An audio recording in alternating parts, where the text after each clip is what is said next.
Centroamérica, un tema que adquiere relevancia en estos tiempos. Comentarles que en nuestro centro nosotros hace un par de años hicimos un análisis sobre patrones o tendencias que se podían identificar en la región centroamericana, y la corrupción aparecía como uno de los temas muy vinculados con esta otra tendencia de los nuevos autoritarismos en la región. Entonces, quería hacer esto como introducción a las diferentes ponencias que vamos a escuchar ahora de parte de las y los colegas. Decir que cada una de las ponencias va a tener 15 minutos para presentar sus planteamientos, y luego vamos a tener un intercambio donde puede participar la audiencia que está presente. Sin más, entonces yo le voy a dar la palabra a Flori Chacón Roldán, de la Escuela de Psicología del Instituto de Investigaciones Sociales de aquí de la UCR, y Kevin Mora Ávila, politólogo de la Universidad de aquí de Costa Rica, con la ponencia Cuando la corrupción toca la puerta, las narrativas y estrategias de los partidos políticos en Costa Rica en el periodo 2004-2017. Bueno, muchísimas gracias a todas y todos por estar acá. Bueno, como bien nos comentaba la compañera, este es el título de nuestra ponencia y es un esfuerzo que hacemos Kevin y yo de unir algunos de nuestros análisis que hicimos respectivamente, yo para mi tesis de maestría y Kevin para la tesis de licenciatura. Entonces, discutiendo, encontramos que habían puntos en común que podíamos analizar juntos para pensar la corrupción no solamente como en los casos específicos que estudiamos, sino en el entramado político general en Costa Rica.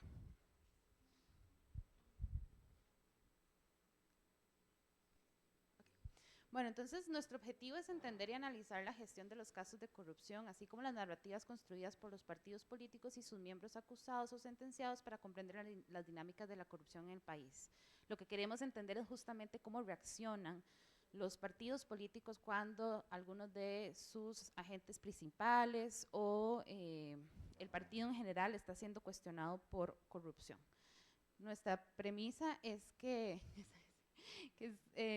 por lo general lo que se busca es mitigar los daños hacia la agrupación política. Entonces, en ese sentido, las alianzas hacia sus líderes van transformándose en el momento según el escándalo lo permita, ¿verdad? Hay momentos donde hay un rechazo hacia tal vez las personas que fueron señaladas de corrupción y otros momentos en los que son bienvenidas a la agrupación política, usualmente por motivos electorales. En ese sentido, no hay accountability o rendición de cuentas por parte de estas personas ni de los partidos políticos, ¿verdad? Sino que la corrupción se convierte en un mecanismo de legitimación según los intereses específicos del momento.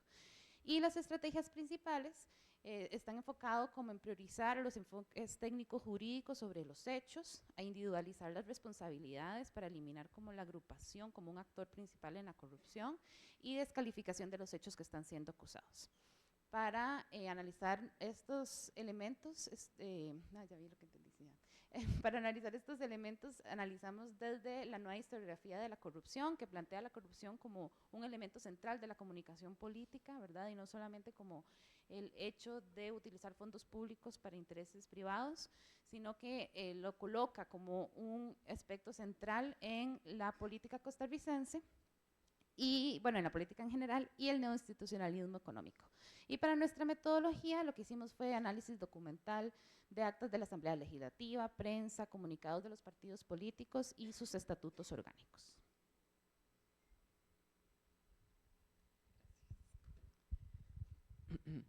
Bueno, para poder entender un poco los casos de corrupción que vamos a ver a continuación, habría que insertarnos en el contexto del sistema de partidos políticos que estaba viviendo Costa Rica en ese momento, ¿verdad? Y habría que entonces empezar de 1978 a 1998 con la alternancia en el poder, tanto del Partido de Liberación Nacional como de la Unidad Social Cristiana, ¿verdad? Que es la fase denominada del bipartidismo. Y aquí básicamente ambos partidos no tenían diferencias ideológicas y lograron construir sus bases electorales sólidas y una presencia en todo el país. Además, un aspecto importante es que la participación ciudadana era alta y pues esto evidentemente significaba un abstencionismo bajo. Posteriormente tenemos la llegada de la crisis del sistema de partidos, ¿verdad? Que algunas personas la contextualizan a partir de 1990. Y acá lo que vemos es, lo primero, que suben las cifras de abstencionismo. Por ejemplo, en 1998 se alcanzó el 30%, ¿verdad? Una de las cifras históricas más altas en el país. Y pues esto evidentemente señala el desgaste del modelo tradicional y la pérdida de confianza en los partidos políticos. Esto coincide con algunos aspectos, digamos, los programas de ajuste estructural, ¿verdad? Que lo que más bien provocaron fue una profundización del desempleo, la desigualdad y el debilitamiento del tejido social a nivel nacional. Ya yéndonos un poco más de 1998 a 2010, ¿verdad? En este momento tenemos como esta crisis del bipartidismo, pero también el auge de partidos políticos emergentes, que en aquel momento eran como los nuevos, ¿no? Y aquí tenemos dos figuras importantes, al Partido Acción Ciudadana y al Partido Movimiento Libertario. Ambos partidos entran con narrativas anticorrupción, pero principalmente el Partido Acción Ciudadana y en el caso del Movimiento Libertario con reducción del Estado, liberalización de la economía, ¿no?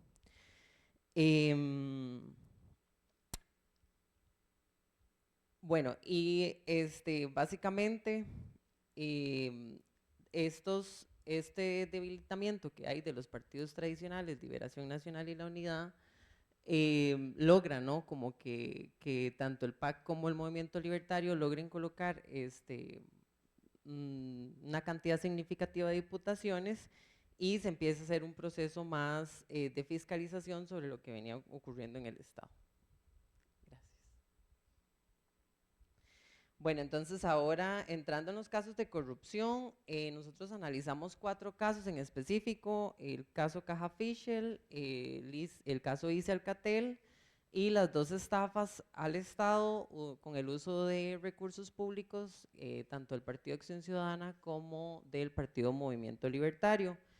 En esta parte lo que hicimos fue crear una línea del tiempo para contextualizar los casos, ¿verdad? Y que pueda ser entendible para las personas lectoras de la ponencia, que es los puntos centrales que intentamos ahí recalcar, ¿verdad? Entonces lo primero, explicar un poco a la audiencia el caso Caja Fischel, que tenía que ver, que es un esquema básicamente de corrupción ligado al proyecto financiado por Finlandia.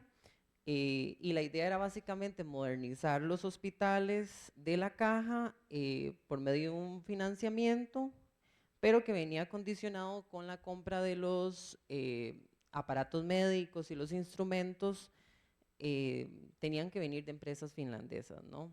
Entonces, bueno, esto pues evidentemente tiene un proceso de discusión, ¿verdad? Pero, por ejemplo, el proyecto se logra aprobar en solo 3 días, sin mayor auge o, digamos, sin mayor notoriedad en la opinión pública. Y entonces aquí tenemos personas, evidentemente liderazgos de partidos políticos que fueron señalados, ¿verdad? Acusados, como es el caso de expresidentes. Y hubo un cuestionamiento sobre la utilidad del equipo médico, por ejemplo, porque había una desconexión entre la adquisición y las necesidades que realmente necesitaban las clínicas o los hospitales. Había una falta de infraestructura para poder utilizar esos equipos.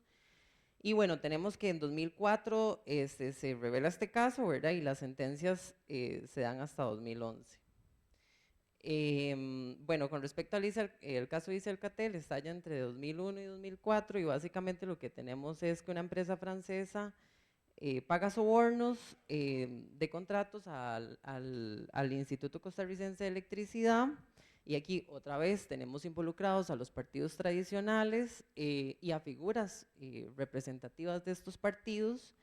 Y básicamente testimonios claves son los que logran desenmarañar qué era lo que estaba pasando, ¿verdad? Ante una denuncia, digamos, anónima ante la SUGEF, y de nuevo, ¿no? Hay señalados expresidentes, todo muy como hecho a medida, ¿no? Es decir, como el uso de la burocracia para que todo se viera que estaba bien, pero luego, ¿verdad? Se terminan dando cuenta que los procesos quizá no fueron realmente lo que debieron ser, o no hubo la transparencia necesaria. Igual hay condenas, ¿verdad? En este caso hay reducción de penas, entonces realmente la gente que estuvo involucrada en estos casos no necesariamente estuvo en prisión, ¿verdad? Bueno, algunas personas sí, ¿verdad? Está el caso de uno de los expresidentes que fue, bueno, muy sonado en el país, y los otros dos casos que tenemos son el caso del Partido Acción Ciudadana y del Movimiento Libertario, ¿verdad? Que básicamente lo que utilizan son la figura de los certificados de cesión, que son un tipo de financiamiento público-privado, y lo utilizan para aumentar la cantidad de gastos que se presenta ante el Tribunal Supremo de Elecciones para el acceso a deuda política, y eso básicamente hace que estas personas generen un patrimonio antimaterial para ciertos grupos que reciben estos bonos de cesión o certificados, y llega también a condenarse por estafa a estos dos partidos políticos. Entonces, bueno, cuando los casos de corrupción salen, como planteaba Kevin, ay, se adelantó todo, como planteó Kevin, realmente toma como por sorpresa. Nunca, en estos casos que hemos visto, nunca ha sido la propia institucionalidad que logra identificarlos, sino que se da por denuncias anónimas o a la SUGEF, a través de los medios de comunicación y demás. Entonces, cuando el caso sale es una especie de sorpresa, ¿verdad? Y ahí los partidos políticos empiezan a mover su maquinaria, en algunos momentos como con más cautela, sobre todo al inicio, y luego cuando cada vez salen más detalles sobre los casos, entonces empiezan a utilizar diferentes estrategias para plantear como alejarse del caso. Entonces, uno de estos es como priorizar el enfoque técnico jurídico sobre el trasfondo político. Entonces, como planteaba Kevin, ¿verdad? En todos los casos que vemos, las personas cumplen con los requerimientos burocráticos para los proyectos, ¿verdad? Entonces, se cumple todo bajo la ley, se entregan todos los papeles que hay que entregarse y demás, y esto permite a los partidos a posicionarse de que la corrupción no era posible porque habían cumplido con todos los estándares institucionales para garantizar que no hubiera corrupción, ¿verdad? Esto nos plantea dos elementos. Uno también, que los criterios técnicos por sí mismos, la tecnificación de los procesos del Estado no logran identificar la corrupción, ¿verdad? Entonces, en ese sentido, cuando siempre le ponemos el peso a que los elementos técnicos van a llevar a las mejores decisiones, en la realidad vemos que esto no es así, ¿verdad?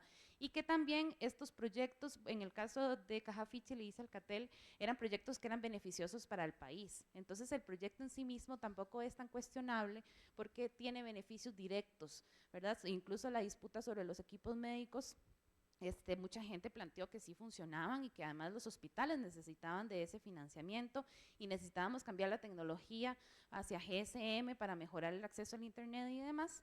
Entonces, hay también como un enfoque sobre que finalmente los proyectos son positivos y por lo tanto eso intentan minimizar como los efectos de la corrupción, hablando de lo positivo de los proyectos. Sin embargo, todos cumplen como estas lógicas de utilizar el mismo sistema burocrático para poder ejercer los casos de corrupción, ¿verdad? Y además se responsabiliza a la institucionalidad de los propios problemas, ¿verdad? Y de los huecos que puede haber en torno a la corrupción. Posteriormente también lo que tenemos es una individualización de las responsabilidades, y entonces acá les digo que es como les decía antes, que utilizan esta relación con las figuras o los liderazgos políticos de manera diferente según les convenga.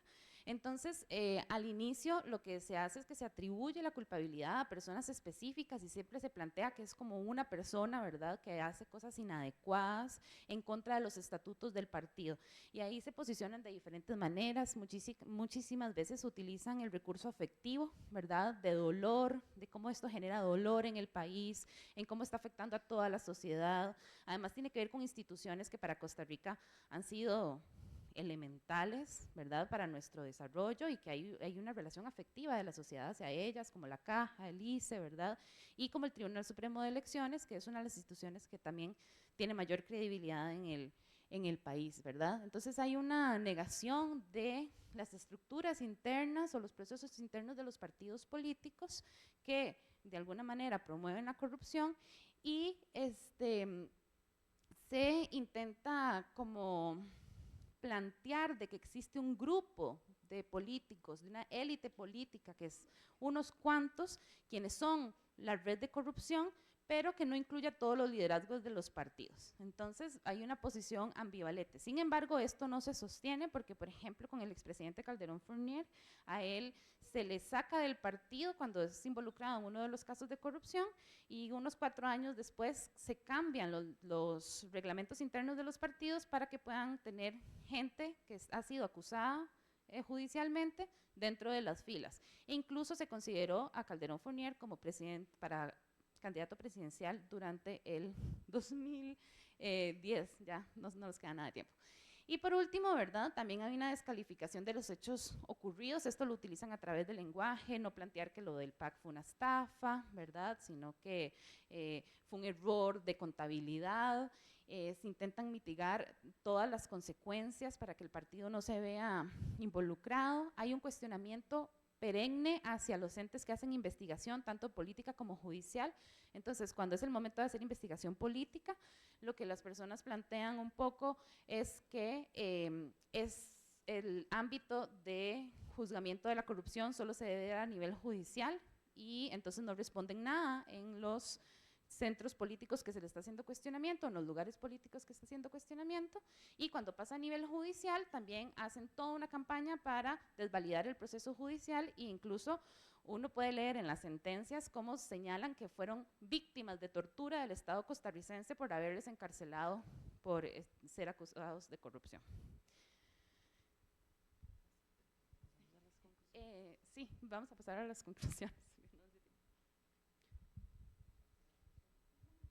Ok, bueno, en términos generales, nuestras conclusiones, bueno, lo primero es que los discursos anticorrupción evidentemente siguen atrayendo votos en Costa Rica y la acusación, por ejemplo, a un partido político o a una figura política por corrupción no implica necesariamente la pérdida del apoyo electoral. Y creo que el caso más evidente con esto es el caso del Partido Acción Ciudadana, que logró ganar las elecciones de 2018 después de que en 2016 y 2017 se habían ratificado las condenas por estafa al Estado. Lo otro es que hay una cierta institucionalización de la corrupción, ¿verdad? Es decir, más bien aquí a lo que nos referimos es como que el diseño institucional pareciera que se está adaptando para que las personas puedan, digamos, utilizar plataformas públicas, por decirlo de alguna manera, para lograr generar este tipo de actos, ¿verdad? Es decir, el diseño institucional establece incentivos para evadir esos controles. Y lo otro es, bueno, lo que nos convoca aquí, la excepcionalidad como obstáculo epistémico y político en Costa Rica, ¿verdad? Es como, sí, tenemos una tradición democrática, pero también tenemos que cuestionar hasta qué punto esa institucionalidad democrática ha permitido que no veamos, por ejemplo, este tipo de casos, y lo digo especialmente en el caso del PAC y el Movimiento Libertario, que previo a la reforma electoral del 2009 la fiscalización era mínima, o por ejemplo, que otros casos no hemos podido encontrar porque se ha justificado sutilmente la utilización del aparato burocrático para pasar este tipo de procesos. Nada más por último, para agregar, este tema de la individualización de la corrupción, finalmente lo que genera es que se sigan manteniendo o grupos o colectivos, ¿verdad?, donde estas prácticas de alguna manera se repiten y lo podemos ver muy claramente con las constructoras de este país, ¿verdad?, donde se acusan de corrupción, se separan a sus presidentes ejecutivos o gerentes del momento, que ya probablemente están haciendo casa por cárcel, ¿verdad?, y estas mismas empresas siguen obteniendo contratos millonarios del Estado costarricense. Entonces, hay que tener una discusión sobre la individualización, sobre la corrupción y también cómo debería hacerse el control político, el control ciudadano sobre esta, porque no se trata sobre personas solamente, sino sobre procesos institucionales. Muchas gracias a Flori Chacón Roldán y Kevin Mora Ávila por su presentación. Bueno, me han llamado la atención a mí en lo particular tres ideas, ¿verdad?, que plantearon ellos. La primera en relación a que a pesar de todas las tecnologías que se están utilizando ahora para los procesos y para digamos, para procesar información en las instituciones públicas, pues esta no ha sido capaz de identificar esos casos o esas dinámicas de corrupción, y que se llegan a conocer a través de denuncias anónimas y a través de los medios de comunicación. Entonces, para mí, por ejemplo, una cosa bien importante es lo que planteaban ellos en relación a cómo este tipo de prácticas está minando la institucionalidad, la capacidad de las instituciones, y cómo se están instalando prácticas de corrupción. Seguidamente le vamos a dar la palabra a Carolina Carazo Barrantes, de la Escuela de Comunicación Colectiva de la Universidad de Costa Rica, con su ponencia Narrativas en Disputa, Dinámicas en el Espacio Público Digital en Campaña Electoral, el caso costarricense 2022.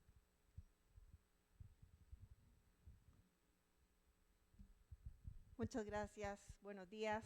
Un placer estar acá en este congreso tan concurrido. Además, estoy muy impresionada de todas las mesas a las que hemos ido, mucha concurrencia.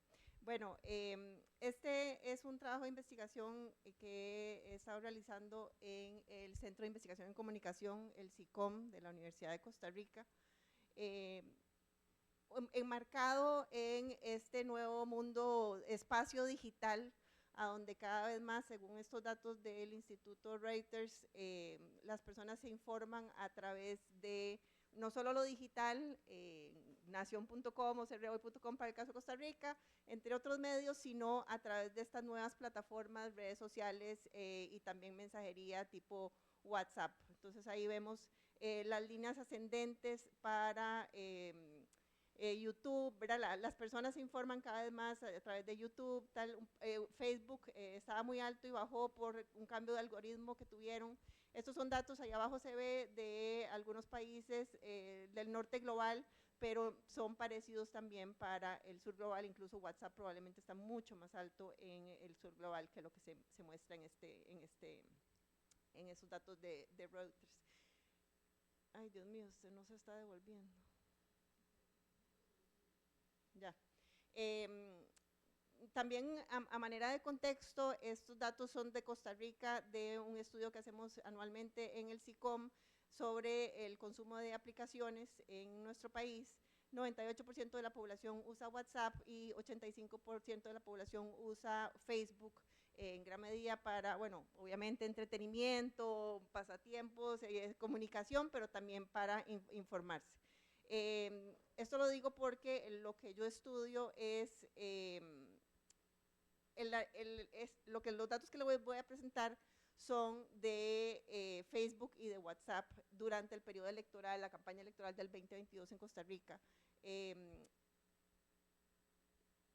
Hago un análisis comparativo de los posteos de Facebook de 13 medios de comunicación durante ese proceso electoral, 10,000 publicaciones, y los posteos de 7 perfiles de candidatos a la presidencia en Facebook, 4,800 registros.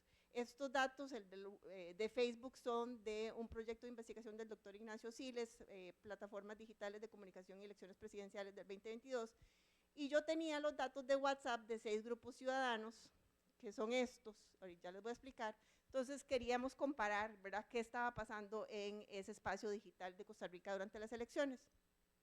Los datos de los grupos de WhatsApp vienen de 4 grupos afines a partidos políticos, al partido Unidad Social Cristiana, un grupo afín a Linet Saborío, un grupo afín a Fabricio Alvarado, Juventudes Liberacionistas, era el grupo afín a José María Figueres, y un grupo afín a Rodrigo Chávez. Es decir, eran como grupos públicos de WhatsApp afines a las candidaturas, y dos grupos que eran realmente, digamos, como más de corte ciudadano, que un grupo de personas de la Universidad de Costa Rica que se había constituido para el marco de un curso, y luego quedó el grupo, ¿verdad? Durante años se han estado comunicando y comparten temas de interés de asuntos públicos, y un grupo ciudadano de vecinos de Alajuela que querían también tener su grupo de poder compartir temas de la campaña política.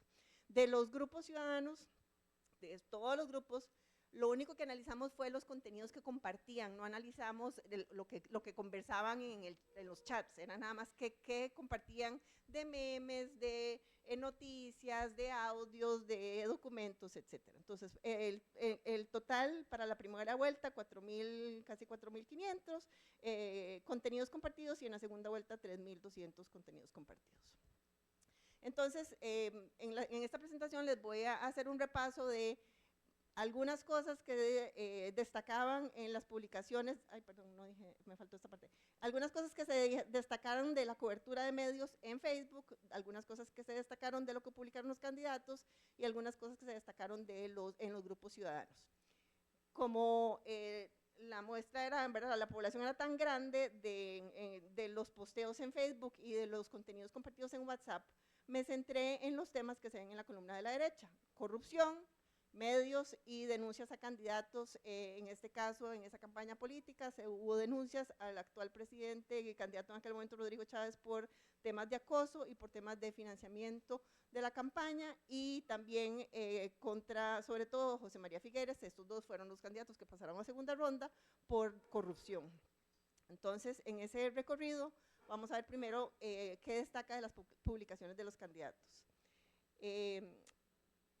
Lo que se analizó de esa presencia de candidatos en Facebook fueron, como les decía, casi 5.000 posteos. De estos candidatos, en esa elección hubo 25 candidaturas, tomamos nada más estas 7 candidaturas, y del total de los posteos, los de la muestra, es decir, los que tenían que ver con los temas que nos interesaban, eran 1.276.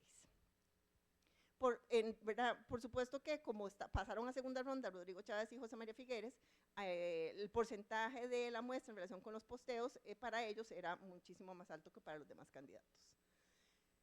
Como bien dijeron Flori y Kevin, los discursos anticorrupción atraen votantes, y eso se reflejó muy claramente en este estudio que yo les presento. Aquí creo que están los casos que mencionaron ellos también en su presentación: Caja Fischel, estafa al Tribunal del PAC, bueno, y otros. En realidad, el gráfico muestra una muestra de 12 posteos del candidato Rodrigo Chávez, cuyo lema de campaña fue un fuerte mensaje anticorrupción, y entonces hizo esta serie de posteos con ese hashtag Paremos la Fiesta, entonces destacando que los partidos, digamos, del bipartidismo y además el PAC, tal vez ya los 3 tradicionales de Costa Rica, ¿verdad?, tienen sonados casos de corrupción. Entonces tenían cuál era el caso, cuál la fecha, cuál el partido involucrado, y hacía cuántos días faltan para votar, ¿verdad?, vote por Rodrigo Chávez. En los últimos días, además, le agregó la leyenda de su discurso populista contra los medios, diciendo arriba de ese: los ataques constantes y mediáticos en la prensa solo confirman el enorme crecimiento del movimiento que apoya a Rodrigo Chávez, por eso el próximo 6 de febrero vote por nosotros, paremos la fiesta. Lo otro que, ay Dios mío, si está muy sensible esto, perdón, aquí. El otro tema que en campaña y que se resalta en ese análisis de los posteos de Rodrigo Chávez es: volvamos a ser el país más feliz del mundo. O sea, Costa Rica puede volver a ser el país más feliz del mundo cuando se vote por Rodrigo Chávez, ¿verdad?, que va a combatir vehementemente la corrupción y la evasión fiscal en este país. O sea, otra vez esos discursos anticorrupción, ¿verdad?, que llaman a los votantes y que resuenan. Ay, no. En el estudio postelectoral del CIEP, cuando se le preguntó a las personas cuáles fueron los aspectos negativos de la candidatura de José María Figueres, sin lugar a dudas, las personas mencionaron a la corrupción, y cuando se preguntan por los aspectos negativos de la candidatura de Rodrigo Chávez, ninguno, y el tema de acoso sexual, que digamos que no fue un tema de campaña. A propósito de estos dos temas, Rodrigo Chávez también, digamos, hace un muy buen manejo de toda esta comunicación digital y sus posteos en redes sociales, y saca una serie de mujeres apoyándolo. Dice, somos más las mujeres que apoyamos a Rodrigo Chávez, ¿verdad? Otra vez el tema de los ataques de la prensa, mientras que, ¿verdad?, la prensa mencionaba todos los cuestionamientos por acoso sexual contra Rodrigo Chávez, pero en redes sociales, por lo menos, José María Figueres optó por hablar de género, pero de una manera totalmente tradicional, poniendo a su pareja, que es esta señora que aparece en esta foto, Cintia Berrocal, hablando de, ¿verdad?, las mujeres, podemos trabajar, yo voy a estar en ¿verdad?, si llegamos a la presidencia, yo voy a trabajar por las mujeres que son emprendedoras y que podemos sacar el país adelante. O sea, en ningún momento, cuando se hace el análisis de los posteos de José María Figueres en redes sociales, José María Figueres aprovecha el tema de los cuestionamientos por acoso sexual contra Rodrigo Chávez para sacarlos en sus redes sociales. Pasando a las publicaciones en medios, sobre los temas de análisis, hay 2 veces más publicaciones sobre temas de acoso y financiamiento, los contra Rodrigo Chávez, el verde y el gris, que temas sobre corrupción en la muestra. La muestra también analizaba este tema de ataques a los medios, porque fue un discurso muy fuerte de Rodrigo Chávez. Sin embargo, durante la campaña no hubo tanta cobertura mediática a estos. Yo creo que eso sucedió después, ya una vez Rodrigo Chávez en el poder, que siguió con su ataque a los medios en este discurso populista. Tal vez para eso es más de interés para las personas costarricenses, pero bueno, ¿cuáles fueron los medios? Y creo que quienes seguimos la campaña lo podemos, digamos, aquí ver datos de algo que vivimos. Los medios que más publicaron sobre estos temas en estudios fueron CR Hoy y Nación.com, ¿verdad? Grandes enemigos del candidato y ahora presidente, porque publicaban todos estos cuestionamientos.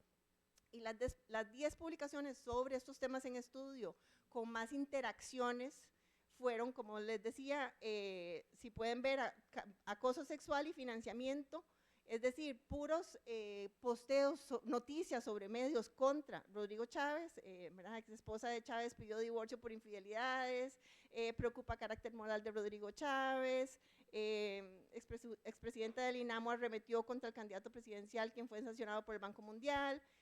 Pero el posteo con muchas más participaciones, 11.391, es este de Figueres, a donde dice, me presento con una hoja de vida intachable, ¿verdad? Entonces, ¿verdad? Eso, también hice un análisis que aquí no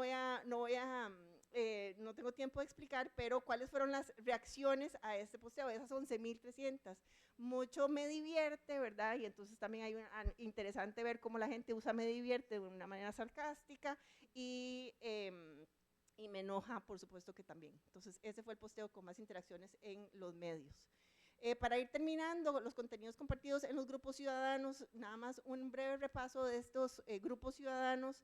Como les decía, 7.700 contenidos compartidos entre enero y abril, abril por ser la segunda ronda, cuántos en primera y segunda ronda, qué tipo de contenidos compartían.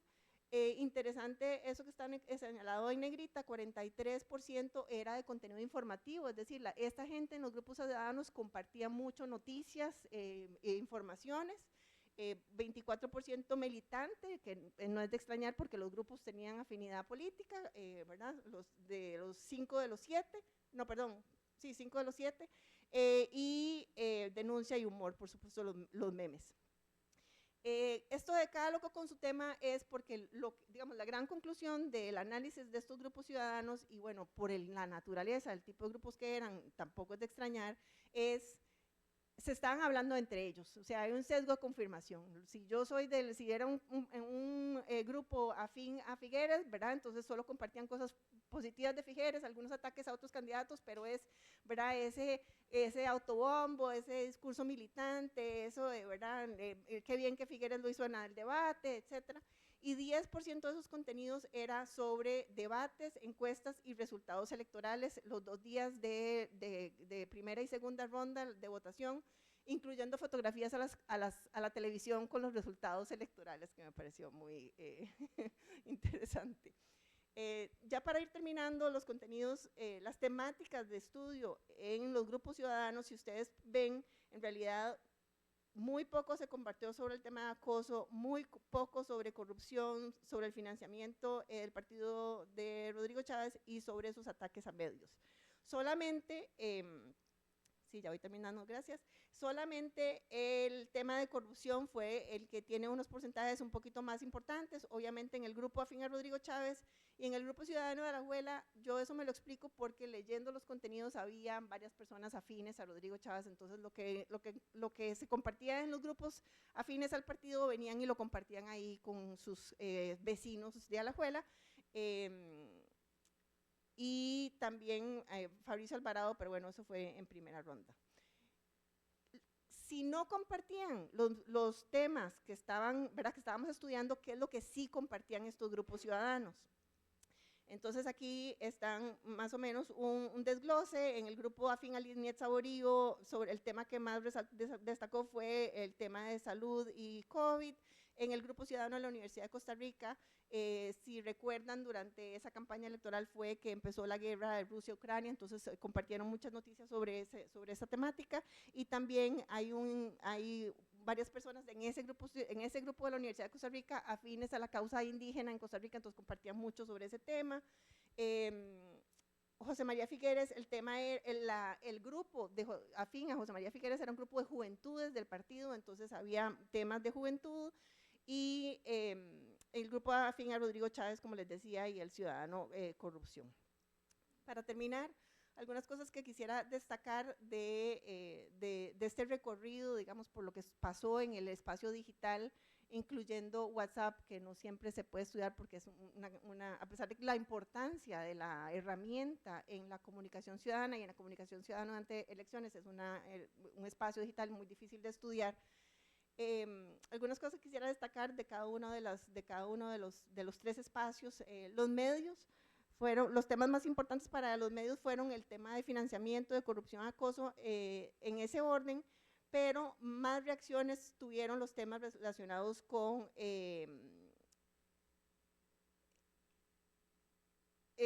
tuvieron muchas reacciones, perdón, en el perfil de los medios en Facebook, pero eso no se vio traducido a que, digamos, a que se vieran en los perfiles en WhatsApp, en los grupos en WhatsApp.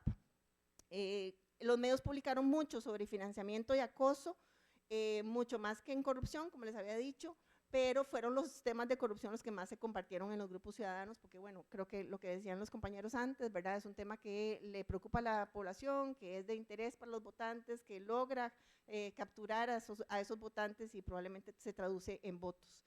En cuanto a los candidatos, Chávez supo leer y aprovechar el descontento de la ciudadanía con el tema de la corrupción, y de los 3 fue el único que tuvo eco en los grupos ciudadanos, de la corrupción, como decía, y su discurso populista colocó, ¿verdad? Como dijeron los Flori y Kevin, a las élites políticas y a los medios como los corruptos. Y los grupos ciudadanos, cada grupo tenía sus intereses y sus particularidades, ¿verdad? Creo que lo que se estudió confirma que la gente está usando WhatsApp para informarse sobre noticias de actualidad, y eso de que las personas resienten la corrupción, compartieron contenido sobre este tema, y probablemente fue uno de los temas que le dio el gane a Rodrigo Chávez. Muchas gracias, Carolina, por tu ponencia. Yo tal vez una idea resumida, y es que en las campañas electorales en Centroamérica, las redes, los contenidos y las métricas que se están generando importan mucho, y también la resonancia que los discursos políticos tienen en los medios de comunicación. Me recuerdo un estudio también realizado aquí en la UCR sobre los contenidos, los discursos en otras campañas electorales en otros países de Centroamérica, más o menos en el mismo periodo, y es bien llamativo, coincidente con lo que planteaba Carolina, sobre el énfasis en ciertos discursos, en ciertos contenidos, en ciertos mensajes, pero una gran ausencia de propuestas y de mensajes realmente dirigidos a la población, y cómo esos contenidos se centran sobre todo en polémicas o en diálogos públicos bilaterales entre los competidores en los procesos electorales. Quisiera entonces ahora presentar a Álvaro Artiga González de la Universidad Centroamericana José Simeón Cañas, UCA de El Salvador, con la ponencia Entre transiciones, partidos y régimen político en Centroamérica.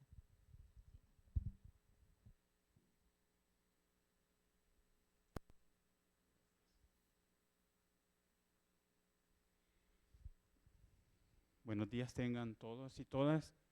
Un gusto estar con ustedes. Quiero decirles a la gente de Costa Rica que, como ya otros colegas dijeron en otras presentaciones, yo vengo del futuro, ¿verdad?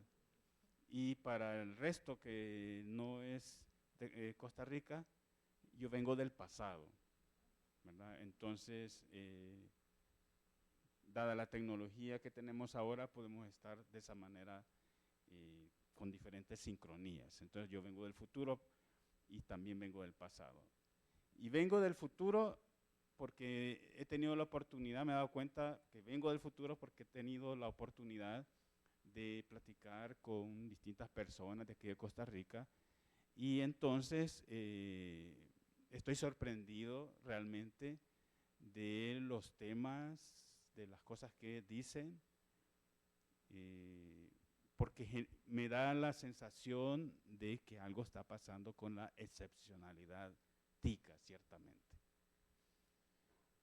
Y creo que puede servir en ese sentido la ponencia que voy a comentarles, porque tiene su mirada en dos momentos, por eso se llama así, Entre transiciones.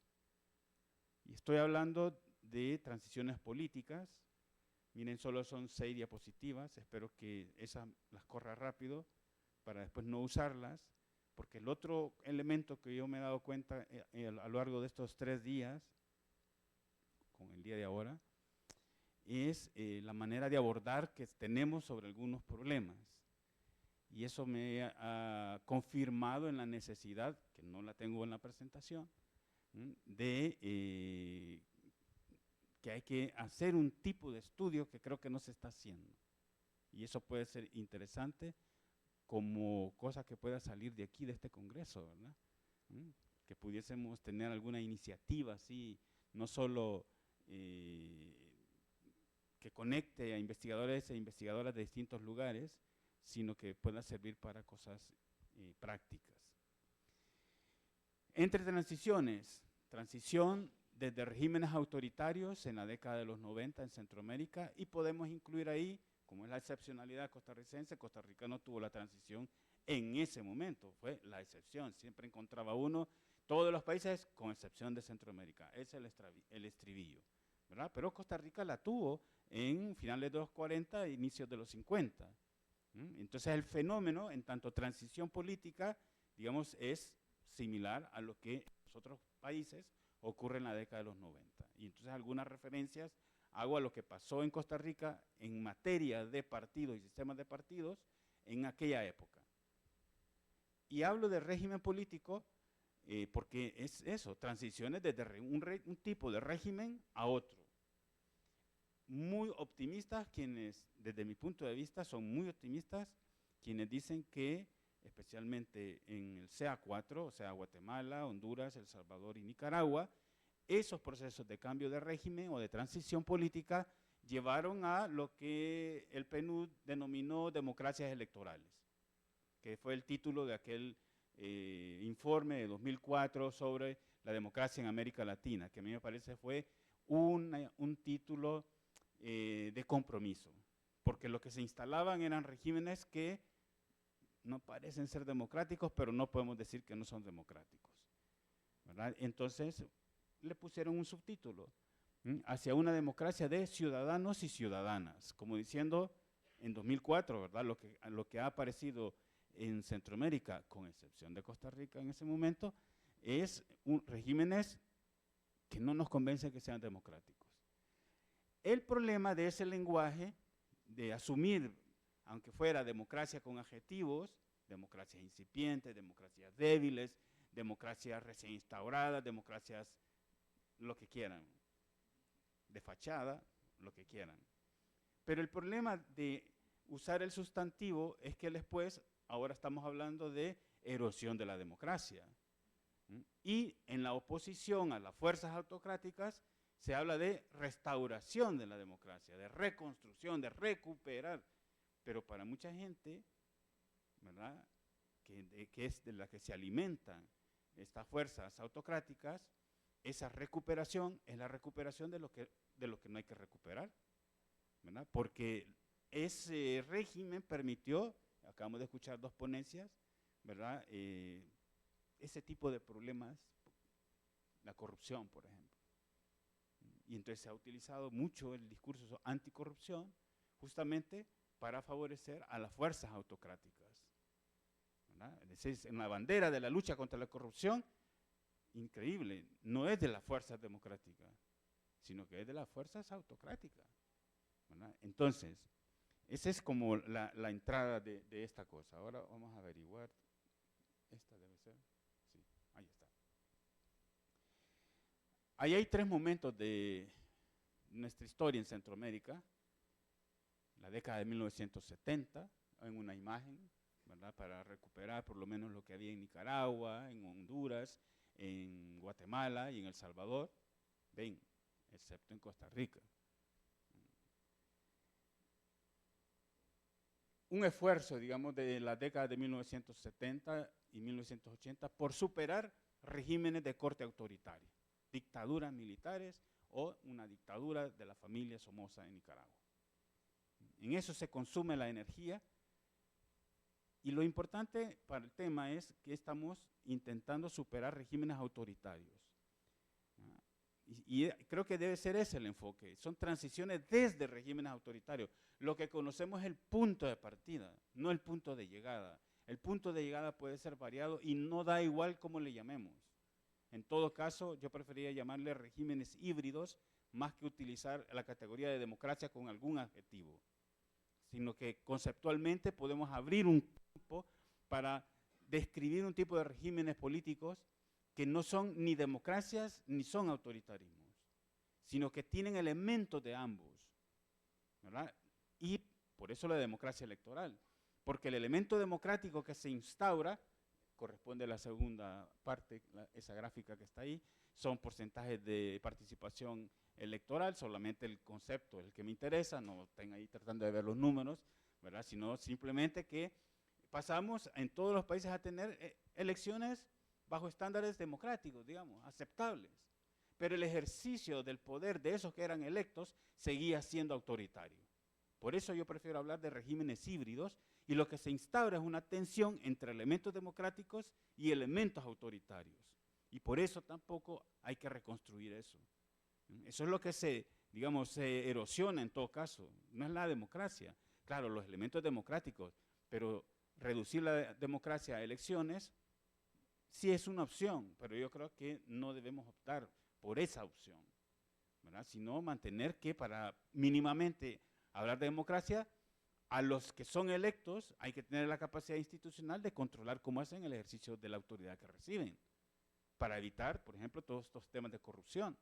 Pero si tenemos una institucionalidad que en apariencia, ¿verdad?, es democrática, pero que en la práctica no controla, no es capaz de investigar y si es necesario llevar a prisión a funcionarios, altos funcionarios, entonces ahí tenemos una falencia y mejor hablemos de regímenes híbridos y estudiemos la naturaleza de esos regímenes para entender lo que ahora está pasando, que está expresado en cierta manera en la tercera imagen de esa diapositiva, ¿verdad? Que es como lo más visible en este momento, el ataque al periodismo independiente en tanto fuente de crítica para las fuerzas autoritarias.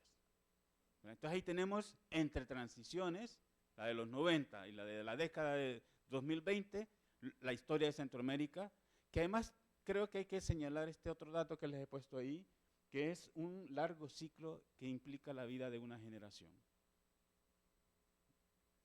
Y es interesante esto, ¿verdad? Por eso la desconexión entre, digamos, la gente que pueda tener 20 años, 25 años, y la gente que vive con angustia todo lo que está pasando, porque son los que tenían 20, 25 años cuando comenzó ese ciclo, y que ahora tienen 70, 80 años.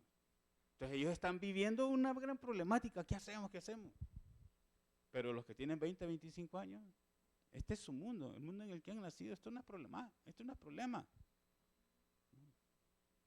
Entonces por eso también hay que agregar ese dato y hacer estos estudios que conecten la generación, vamos a ponerlo así, que va de salida con la generación que va entrando a la escena. La premisa, aunque me faltan 5 minutos, ¿verdad? Pero les dije que esto era rápido, es que ni la democratización de los años 70, 80 o 90, ni la autocratización se deben exclusivamente a los partidos, eso hay que tenerlo claro, ni a los sistemas de partidos. Pero siendo el sistema de partidos un pilar fundamental de los sistemas políticos, no puede desdeñarse su contribución, para bien o para mal, en los procesos de cambio de régimen o transición política. Los partidos legitiman en el cambio de régimen el nuevo régimen que llega. Sin los partidos ese cambio no se hubiera podido haber dado. Y es a través de los partidos cómo se está deteriorando, erosionando, lo que quieran, lo que actualmente existe. Entonces, aunque no sea un tema emocionante, lo de los partidos, creo que es un tema relevante, ¿verdad? Porque es a través de los partidos donde se conecta lo que yo creo que es el ámbito que está haciendo que se mueva todo en el ámbito político, que es lo que ocurre a nivel empresarial. Si quieren, es en la política se juegan los intereses de grupos empresariales. Y hay unos grupos empresariales que entienden, pueden estar equivocados o no, pero entienden que la única manera de acumular riqueza es eliminando todo tipo de control. Más claramente en el CA4 que en Costa Rica. Pero eso no quiere decir que eso no pueda ocurrir aquí. Por las conversaciones que he tenido, me parece que eso es lo que está pasando. Que hay un grupo empresarial emergente, ¿verdad? No un grupo, grupos empresariales emergentes que han captado la señal, ¿verdad?, de poder acumular, pero necesitan controlar a las instituciones de control. Y eso es el proceso de autocratización, que es en el que, desde mi punto de vista, Costa Rica empieza a estar ahí.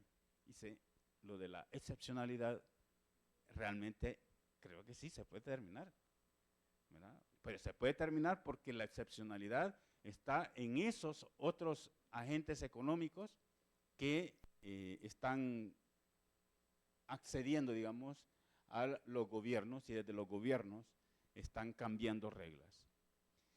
En la emergencia de un régimen democrático, los partidos serán los canales a través de los cuales, les dije, se legitimará el nuevo régimen.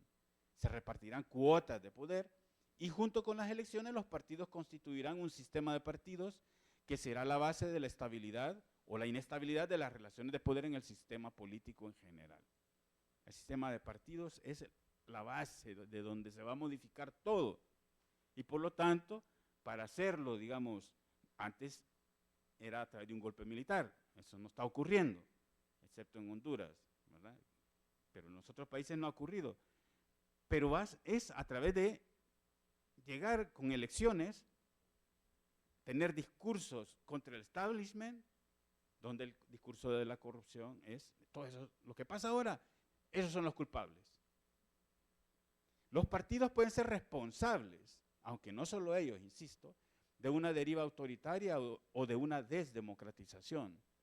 Ello podría deberse a falencias en el cumplimiento de sus funciones tradicionales y, por tanto, como actores han fallado en la reproducción del régimen o porque han servido como plataforma desde las cuales se ha facilitado la corrupción y el enriquecimiento ilícito de algunos funcionarios y, por tanto, han sido agentes responsables del deterioro de los regímenes. 30 segundos para las que vienen, son las últimas dos. En ese sentido, en la década de los 90, a nivel del sistema de partidos, este era el mapa, la radiografía, lo que quieran. Esto es lo que había en Centroamérica, producto de las transiciones, incluyendo la de Costa Rica de los 50.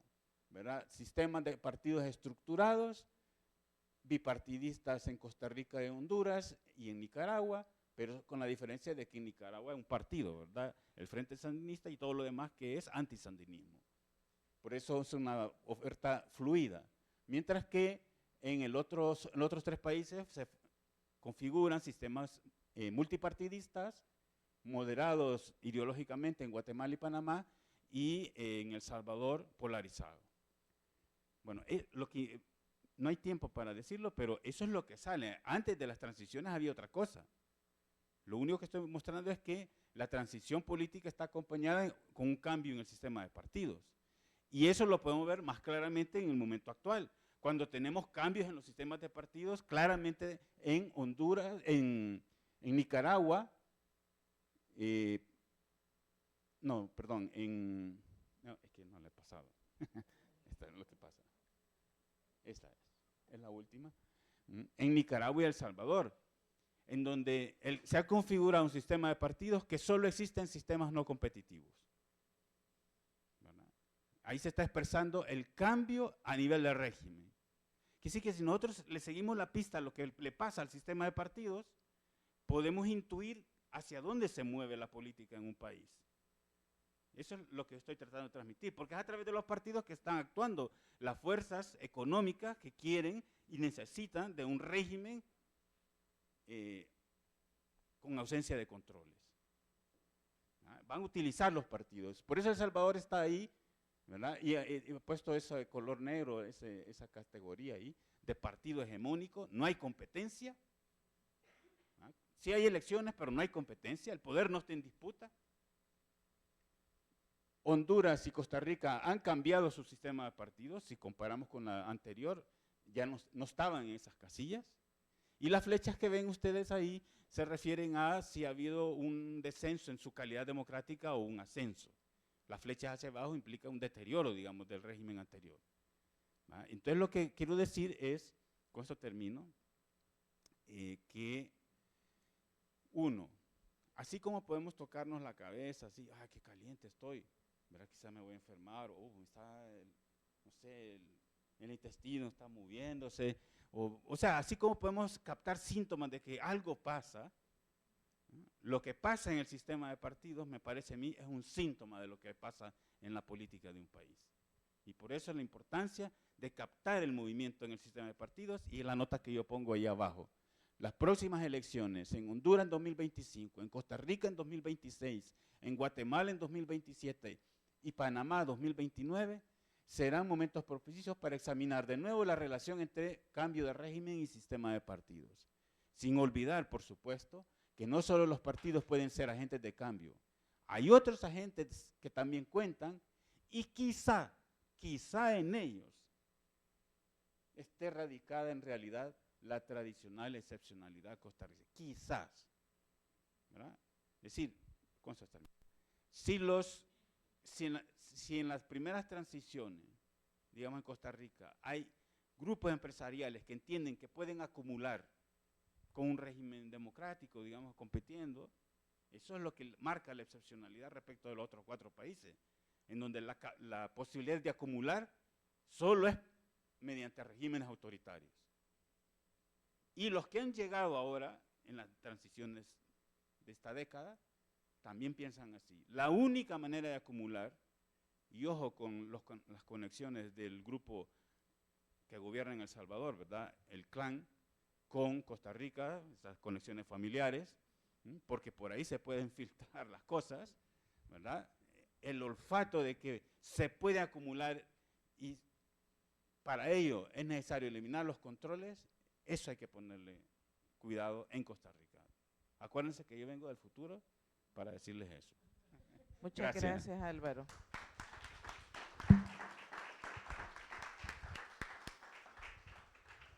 Bueno, creo que lo que nos planteaste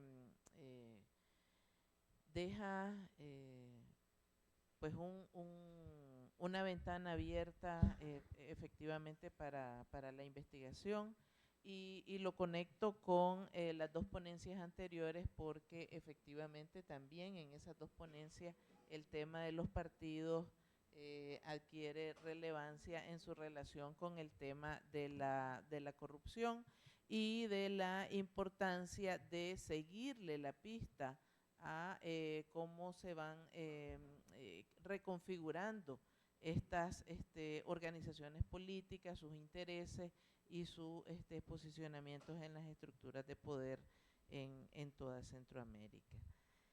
Quisiera entonces ahora darle la palabra a Matilde Leonor González Izás del Colegio de México con la ponencia Estado y Mercados Ilegales en Guatemala.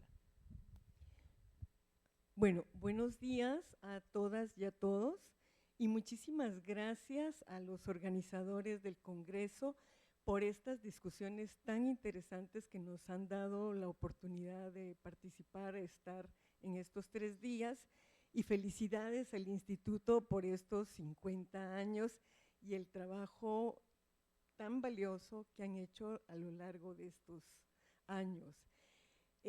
Yo voy a compartirles algo muy distinto a lo que los compañeros han estado planteando porque en realidad parte de 2 estudios, en realidad ahora ya 3, que he hecho en diferentes momentos de la vida sobre el proceso de formación del Estado en Guatemala, pero desde una perspectiva etnográfica. Entonces, mi ámbito no es ver el Estado desde el centro ni desde los partidos políticos como instituciones, sino ver cómo se va configurando el Estado en diferentes coyunturas históricas y el papel que juegan los actores locales en este proceso de formación. Y concretamente, bueno, hay un trabajo que tengo donde voy viendo los grandes procesos de configuración del Estado desde el nororiente de Guatemala, y a mí me parece, en el camino del trabajo, fui entendiendo que no podemos entender la configuración del Estado si no metemos la dimensión tiempo, pero espacio. Espacio no entendido como un contenedor de lo social, sino el espacio también como construcción de las relaciones sociales de lo político, pero también el espacio como configurador de las relaciones sociales. Entonces, en este caso, a mí me interesó mucho los territorios del nororiente de Guatemala.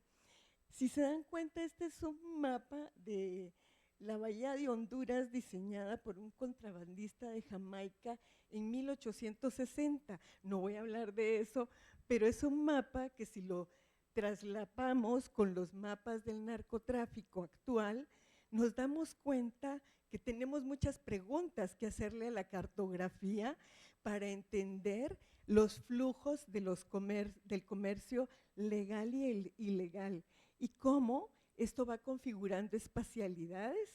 Y en el caso del nororiente, yo hago este trabajo etnográfico entrevistando a 3 generaciones de políticos nororientales y parte de la élite nororiental, pero particularmente me interesaba, yo empecé con tratar de entender esta transición de regímenes autoritarios en el contexto de la Guerra Fría a entender qué pasa con los acuerdos de paz y los procesos de apertura democrática, porque yo venía de hacer trabajo de campo estudiando la guerra, y a mí no me sonaban tanto estos discursos tan alentadores de la democracia en Guatemala, porque lo que yo estaba observando en el campo era completamente diferente, pero mis estudios anteriores eran sobre el altiplano guatemalteco, donde se concentran la mayor parte de estudios de los antropólogos. O sea, Guatemala ha sido muy estudiada, particularmente por los antropólogos, por ser una sociedad mayoritariamente indígena. Pero el nororiente era como esta sensación de los jóvenes de la ciudad, de que de ahí habían salido los cuadros de la contrainsurgencia. Y estos cuadros, escuadrones de la muerte que veíamos en los plenos años de la guerra, con camionetas Toyota Land Cruiser y abiertas las puertas, y uno decía, híjoles, ¿de dónde salieron? Porque eran con sombrero, con unas características muy distintas, y se creó como este estigma del oriental igual a matón. Sin embargo, a mí me parece que no se trata de poner etiquetas, sino como cientistas sociales comprender históricamente cómo se van configurando estos territorios de donde salen estas personas, y cómo para ellos, dentro de su cosmovisión, matar al otro era lo normal. Entonces, creo que son preguntas que debemos de plantearnos, pero quiero como leer un poquito, para no comerme el tiempo, sobre el territorio, y solo voy a poner un ejemplo de uno de estos actores que participó en la contrainsurgencia y cómo se ubica en la apertura democrática.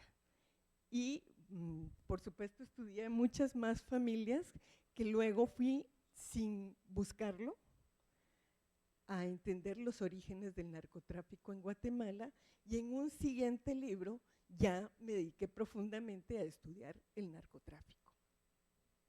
Bueno, mi argumento es que los territorios de fronteras, lejos de ser espacios marginales que se ciñen al trazado fronterizo, suelen ser espacios complejos, cuya historia da cuenta de una larga trama de relaciones, conexiones que se establecen entre fronteras terrestres, marítimas, y una serie de ciudades y pueblos cuya economía se revitaliza a partir de los flujos de personas, bienes y capitales que transitan por estos espacios. Estos son espacios continuamente disputados por diferentes inversionistas, representantes de potencias extranjeras que buscan tener el control de recursos naturales estratégicos, tierra, agua, bosques, minerales, mano de obra barata, por supuesto, pero también tener el control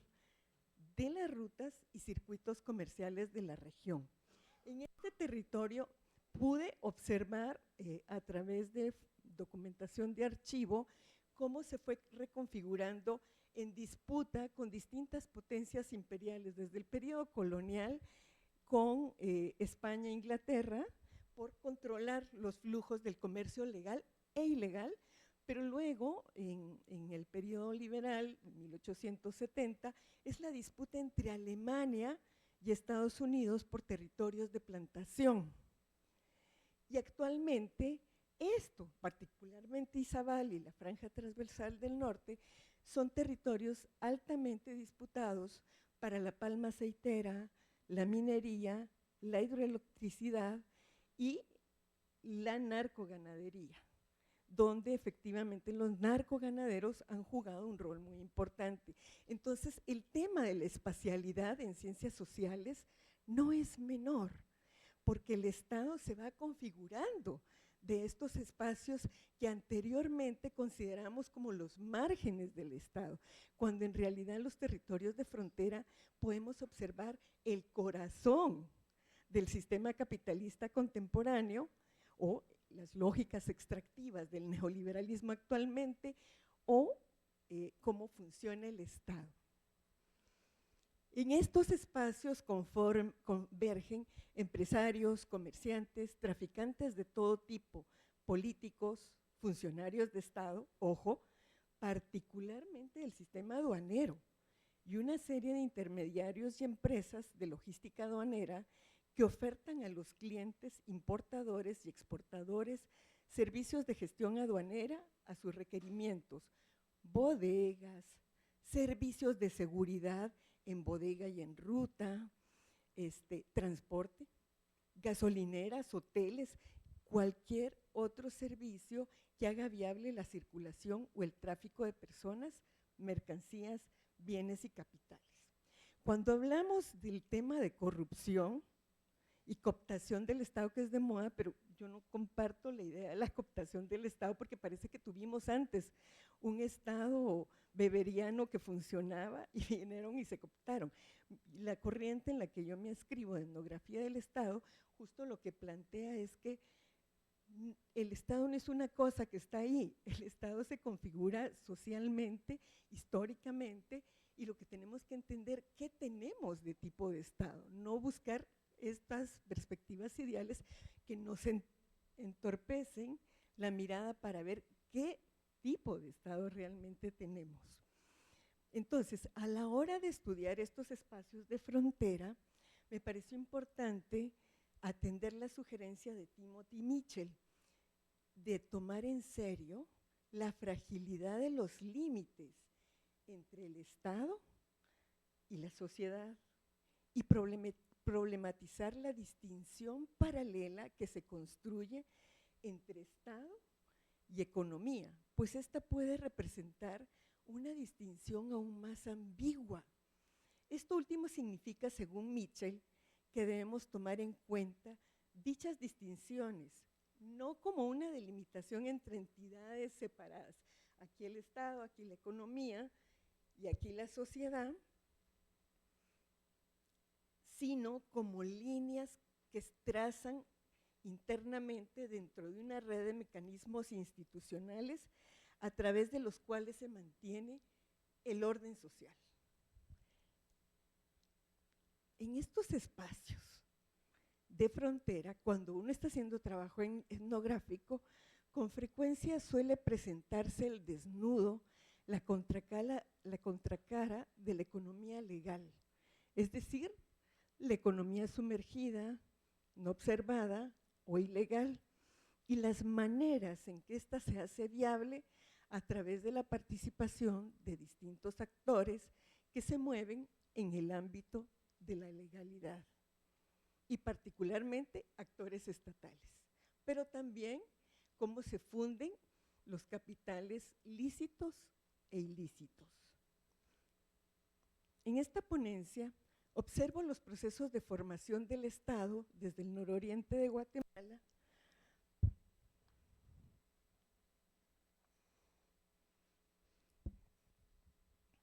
En realidad, los departamentos que yo estudio son Izabal, Zacapa y Chiquimula, pero este ha sido un territorio que siempre se ha visto con gran potencial para los circuitos comerciales. El nororiente de Guatemala es un territorio de frontera que se caracteriza por su ubicación privilegiada en uno de los más antiguos circuitos del comercio noratlántico, cuyos flujos ilegales y legales transitan por los principales puertos ubicados en el Caribe: Santo Tomás de Castilla, Puerto Barrios en Guatemala, Omoa y Puerto Caballos en Honduras, las fronteras terrestres entre Guatemala, Honduras y El Salvador, y el puerto de Acajutla en el Pacífico salvadoreño. En muy corta distancia tenemos lo que los orientales llaman nuestro corredor seco, donde por ahí trafican una cantidad de mercancías legales e ilegales. Esta interacción muy a corta distancia entre Atlántico y Pacífico y entre los tres países de Centroamérica forma el corazón de lo que en el lenguaje geopolítico hoy se conoce como el Triángulo Norte de Centroamérica. No obstante, su importancia estratégica podemos rastrearla cuando menos desde el periodo colonial. Y es súper interesante cómo se van resignificando los diferentes flujos de comercio legal e ilegal y la manera en que se complementan unos a otros. Desde este territorio observo cómo se diluyen las aparentes fronteras entre Estado, economía y sociedad y cómo se negocian los márgenes de autonomía y soberanía provinciana. Para ello sigo las trayectorias políticas, las redes de influencia, la cultura y prácticas de gobierno de 3 generaciones de políticos, comerciantes, contrabandistas, traficantes nororientales que se situaron como intermediarios en los circuitos del comercio legal e ilegal, la institucionalidad estatal de seguridad, el control fronterizo del norte de Centroamérica. De manera particular, me interesa observar sus formas de entender el orden social y negociar sus márgenes de autonomía provinciana. El Estado no funciona sin estos actores en sociedades como la guatemalteca. Estos actores intermediarios entre los circuitos comerciales, las élites comerciales y el Estado, que en realidad se construye desde estos espacios, es vital para entender cómo funciona lo político y el tipo de orden social que tenemos. En una sociedad que salía de una prolongada guerra con largos periodos de estado de excepción y una fuerte militarización de la sociedad, las políticas de reforma del Estado implementadas en la década de los 90 beneficiaron a diferentes actores armados que habían participado en el ejército y las estructuras paralelas en la arena política y fueron ampliamente favorecidos por las políticas de descentralización, las políticas de terciarización y privatización de la seguridad, la construcción de la obra pública y la prestación de servicios.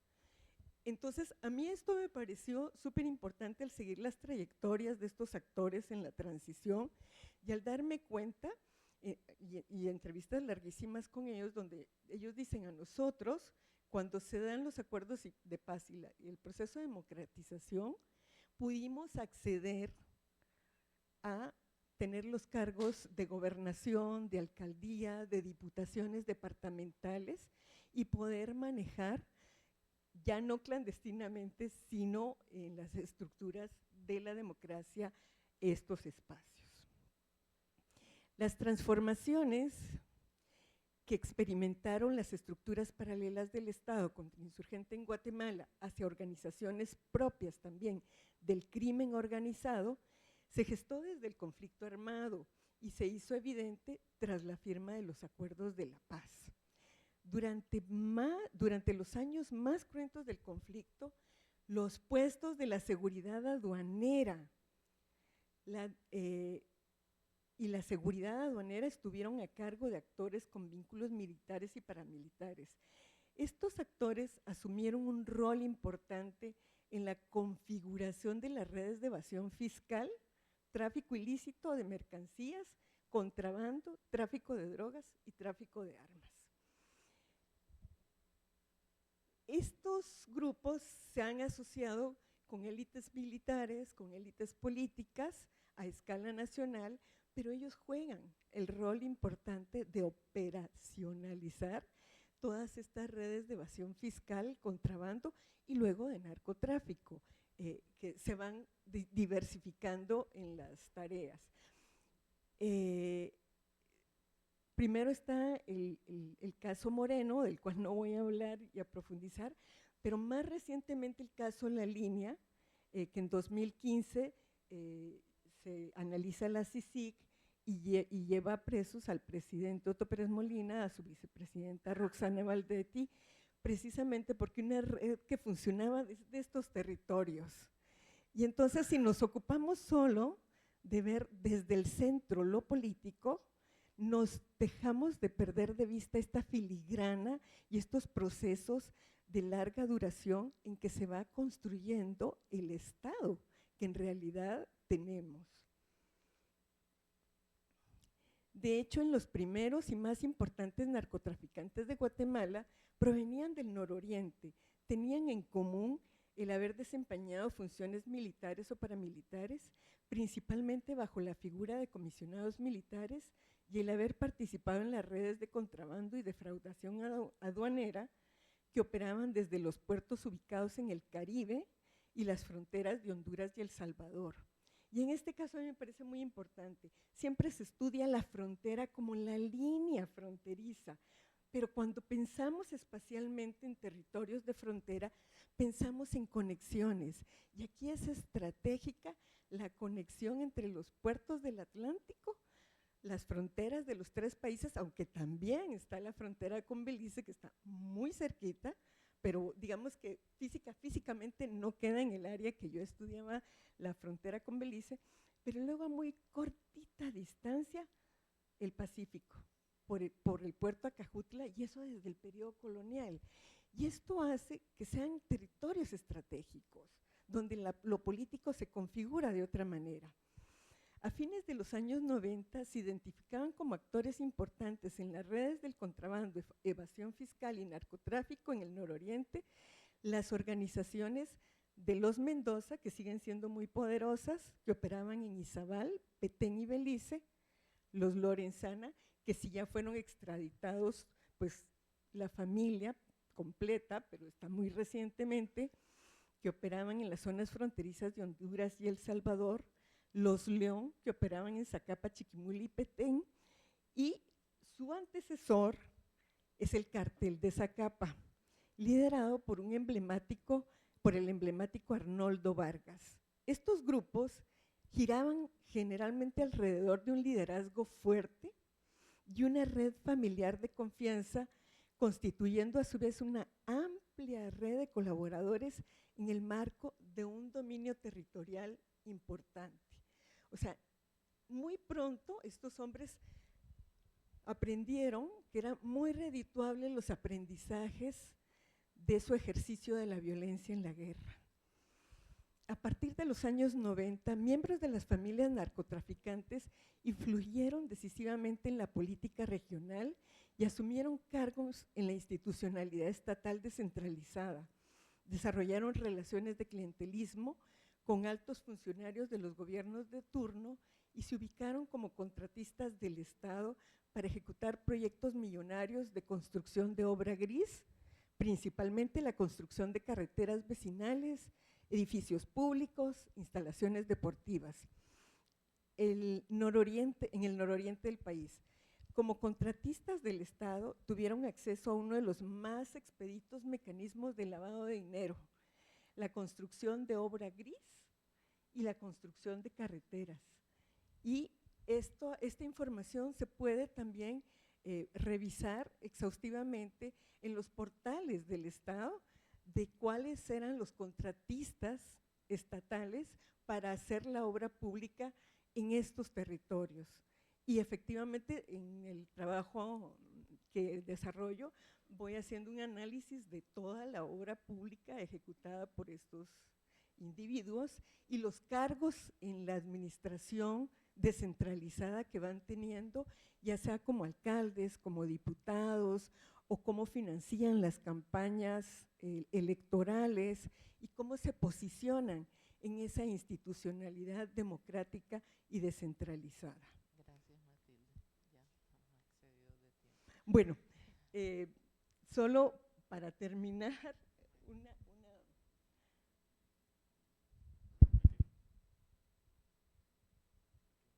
perdón.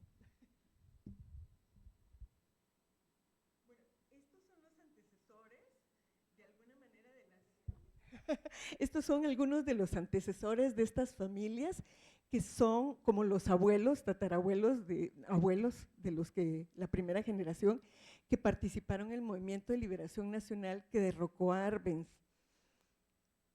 Y este es un caso que desarrollé etnográficamente de forma muy fina, que es el caso del narcotraficante Arnoldo Vargas, que funda el primer cartel de la droga en Zacapa. Aquí está él de la vuelta después de 30 años de extradición en Estados Unidos, pero sigue teniendo una inmensa popularidad en la región.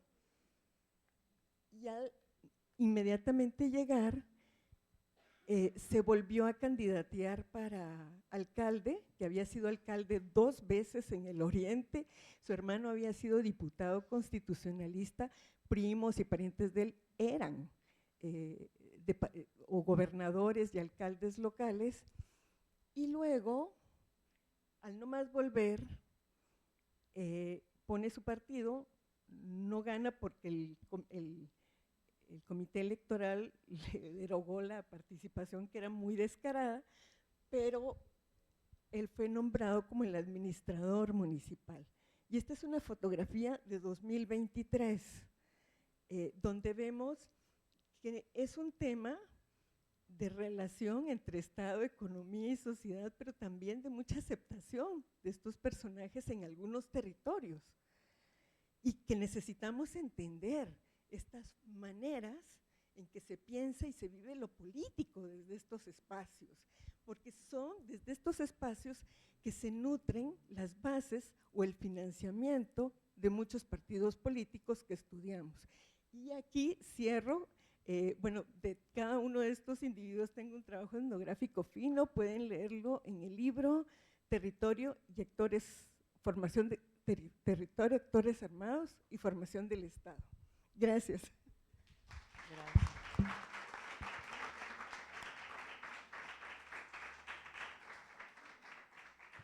Bueno, muchas gracias a Flori Chacón, Kevin Mora, Carolina Carazo, Álvaro Artigas y Matilde González Izás por estas ponencias, todas muy interesantes. Lamentablemente el tiempo siempre nos limita para escuchar más de todos estos temas que nos interesan y nos llaman la atención. Queda entonces a partir de ahora el espacio abierto para comentarios, preguntas de quienes nos están acompañando aquí en el auditorio, y solamente decirles que hay que hacer uso racional del tiempo, ¿verdad? Ya sea con las preguntas o con los comentarios. Entonces, a la orden. Vamos a hacer primero las 3 preguntas y luego responden. En realidad es un comentario y un agradecimiento, digamos, a esta maravillosa mesa, digamos, que nos hace un llamado de atención como muy fuerte, de concentrarnos en los mecanismos y en las redes de poder, es decir, de alejarnos un poco de los análisis más formales de las institucionalidades. Digamos, la primera llamada de Flor y de Kevin, de que todos los casos que estudiaron habían pasado por todos los mecanismos legales, ¿verdad? Y que sin embargo no todos florecen. Pienso, por ejemplo, en Caja Fischer con respecto al préstamo español, ¿verdad? Hubo un préstamo finlandés que causó todo este escándalo y hubo otro anterior que tenía exactamente la misma mecánica que murió en la fiscalía. Nunca se convirtió en escándalo. Entonces, que empecemos a mirar como con más detenimiento, digamos, todos los mecanismos que han mencionado todos ustedes. Y con respecto, digamos, para no abusar de la palabra, en lo de Álvaro, la relación entre grupos de poder y partidos políticos, ¿verdad? En este momento, de esta fragilidad, digamos, de bases sociales de los partidos, ¿sí?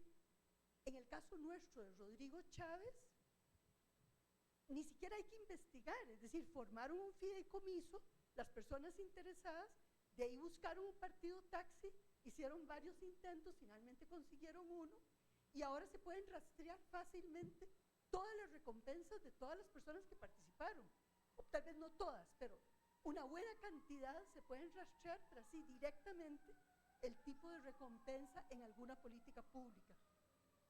Entonces, sí, mucho agradecimiento, porque yo creo que por ahí anda, ¿verdad? Es decir, salirnos un poco de lo que han sido, digamos, las miradas más formales de elecciones, de las políticas formales, irnos más a esto de las redes de poder, que son, digamos, el andamiaje de la política de nuestros países. Gracias.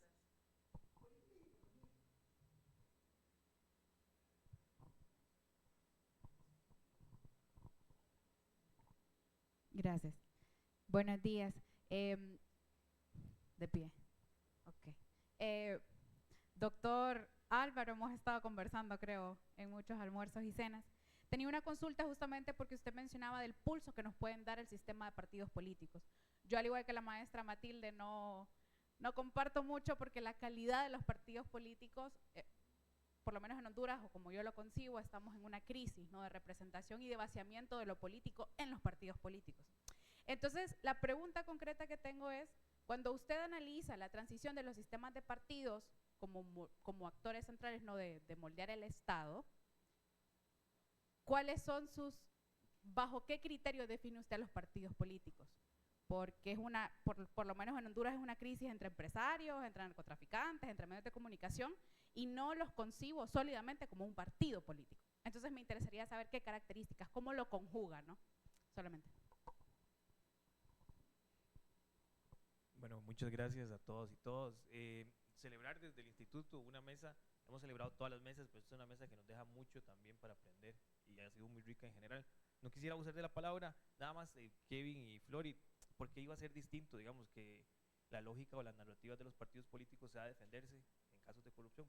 Digamos, una pregunta para Caro, ¿qué mensajes deja para, digamos, los medios de comunicación esto? Es decir, si ya los medios ni siquiera influyen en el debate público, ni siquiera WhatsApp, ¿qué se puede aprender de ellos? Para don Álvaro, muchísimas gracias. Nada más ahí, estoy leyendo mucho a Paul Dosal sobre haciendo negocios con las dictaduras. Paul dice que la UFCO, que es el caso de Guatemala, ellos no crean dictadores, sino más bien forjan alianzas productivas que les beneficien en ausencia de democracia. Es decir, ¿qué hay de nuevo en la relación que usted está encontrando en el caso de El Salvador? Y a doña Matilde, muchísimas gracias. Nunca había visto, siempre he escuchado del Triángulo Norte, y en el libro de Paul hay 1000 cosas sobre Guatemala, y es la primera vez que lo veo en una foto y entiendo primera vez que es el Triángulo Norte. Entonces, muchas gracias.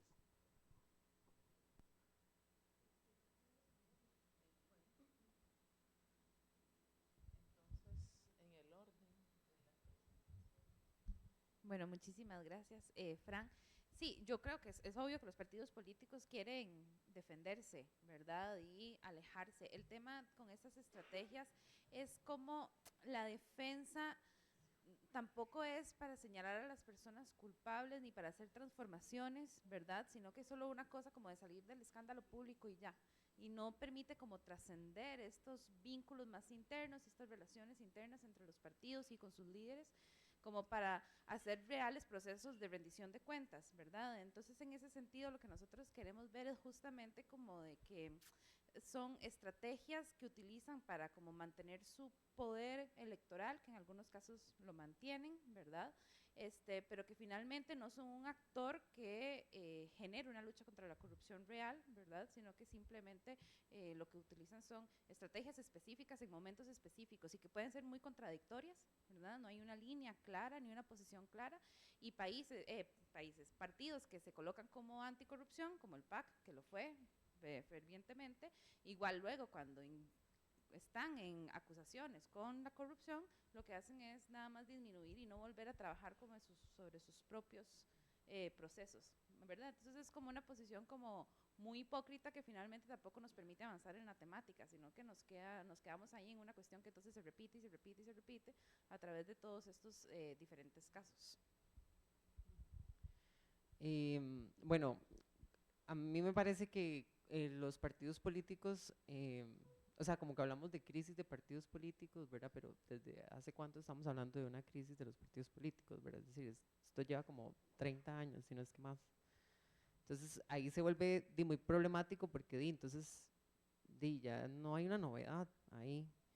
Y los partidos, bueno, al menos de los casos que he estudiado, pareciera que la discusión de la corrupción